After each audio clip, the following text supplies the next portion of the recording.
രാഷ്ട്രീയ കേരളം ഇപ്പോൾ ചോദിക്കുന്ന ഒരേ ഒരു ചോദ്യം, CPM-ഉമായുള്ള ബന്ധം സുധാകരൻ ഉപേക്ഷിച്ചോ എന്നാണ്.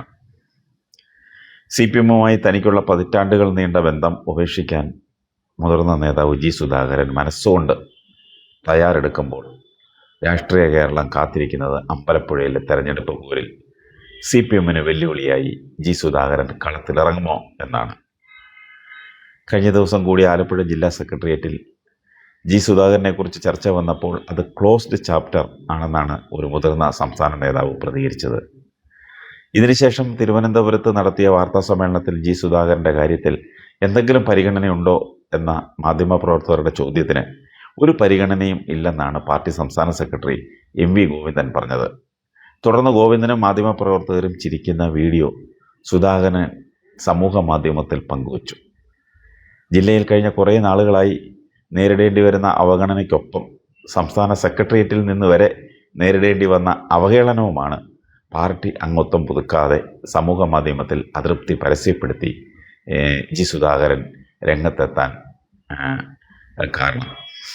അദ്ദേഹത്തെ പ്രേരിപ്പിച്ചത് അതാണ്. CPM സംസ്ഥാന സെക്രട്ടറിയുടെ സമീപനം ഇതാണെങ്കിൽ എന്തിനാണ് ഇനി അവിടെ നിൽക്കുന്നതെന്നാണ് സുധാകരൻ ഏറെ അടുപ്പമുള്ളവരോട് അദ്ദേഹം ചോദിച്ചത്. നിയമസഭാ തെരഞ്ഞെടുപ്പിൽ അമ്പലപ്പുഴയിൽ സ്വതന്ത്ര സ്ഥാനാർത്ഥിയായി ജി സുധാകരൻ രംഗത്ത് വരികയും UDF പിന്തുണ നൽകുകയും ചെയ്താൽ അത് CPM-ന് കടുത്ത വെല്ലുവിളിയാകും. ആലപ്പുഴ ജില്ലയിലാകെ LDF-നെ അത് പ്രതികൂലമായി ബാധിക്കുകയും ചെയ്യും. പാർട്ടി അംഗത്വമില്ലാതെ സ്വതന്ത്രനായി മത്സരിക്കുന്ന ജി സുധാകരന് ഇപ്പോഴത്തെ പാർട്ടിയുടെ പോക്കിൽ അതൃപ്തിയുള്ള പാർട്ടി അനുഭാവികളുടെ ഉൾപ്പെടെയുള്ള ശക്തമായ പിന്തുണ ലഭിക്കും. സുധാകരൻ കളത്തിലിറങ്ങിയാൽ പിന്തുണ നൽകുന്ന കാര്യത്തിൽ UDF നേതൃത്വത്തിനും അനുകൂല സമീപനമാണെന്നാണ് ലഭിക്കുന്ന സൂചന. CPM ജില്ലാ സംസ്ഥാന നേതൃത്വത്തിലെ ഒരു വിഭാഗവുമായി കഴിഞ്ഞ കുറേ നാളുകളായി ജി സുധാകരൻ തുടരുന്ന പോര് മാത്രമല്ല അസ്വാരസ്യങ്ങളും ഒടുവിൽ പാർട്ടിയിൽ നിന്ന് പുറത്തേക്ക് പോകുന്ന തരത്തിലുള്ള പൊട്ടിത്തെറിയിലേക്ക് കാര്യങ്ങൾ എത്തിച്ചു. സുധാകരൻ സീറ്റ് കൊടുക്കേണ്ടതില്ലെന്ന് പാർട്ടി സംസ്ഥാന സെക്രട്ടറി MV ഗോവിന്ദൻ പങ്കെടുത്ത ആലപ്പുഴ ജില്ലാ സെക്രട്ടേറിയറ്റിൽ ധാരണയായിരുന്നു. സുധാകരൻ മന്ത്രിയായിരുന്നപ്പോൾ തുടങ്ങിവെച്ച പല പദ്ധതികളുടെയും ഉദ്ഘാടന ചടങ്ങിൽ നിന്ന് അദ്ദേഹത്തെ ഒഴിവാക്കാനും സുധാകരൻ്റെ പേരുള്ള ശിലാഫലകങ്ങൾ അത് മാറ്റാനും നടന്ന ശ്രമങ്ങൾ ഏറെ ചർച്ചയായിരുന്നു. ഇതിനിടെ കോൺഗ്രസ് അനുകൂല വേദികളിൽ സുധാകരൻ എത്തുകയും പ്രതിപക്ഷ നേതാവ് VD സതീശനെ വരെ പുകഴ്ത്തി സംസാരിക്കുകയും ചെയ്തതിനെതിരെ രൂക്ഷമായ സൈബർ ആക്രമണം സുധാകരനെതിരെ ഉണ്ടാവുകയും ചെയ്തു.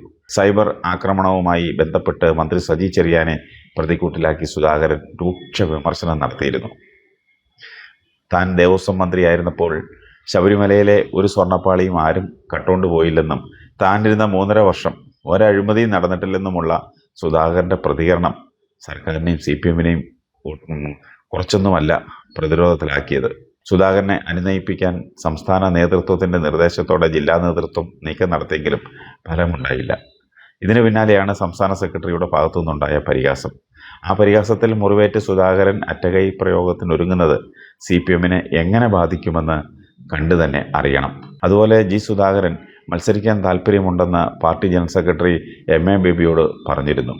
MA ബേബി അത് കേട്ട ഭാഗം പോലും നടിച്ചില്ല.